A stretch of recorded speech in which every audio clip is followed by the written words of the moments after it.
Ka-chow.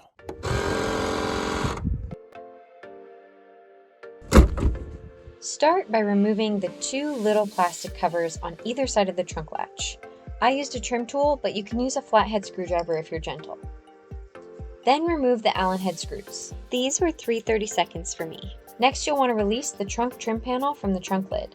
There are 3 metal brackets holding it on. Be careful not to bend the trunk trim panel too far. Next, you'll mark the location, then remove the 2 size 8 serrated screws from the trunk lid latch. These were rounded when I got to them, so I tapped the correct tool into place with a hammer.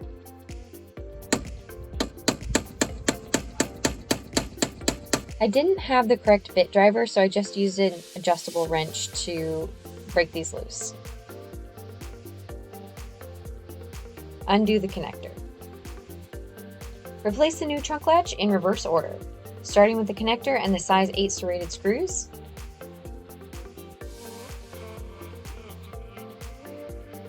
Make sure to line the metal brackets up correctly, then push or use the flat of your hand to put the trunk trim panel back on.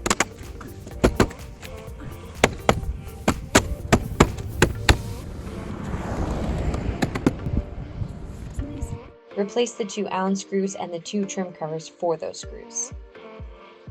Test the function of the new trunk latch by closing it and opening it like normal.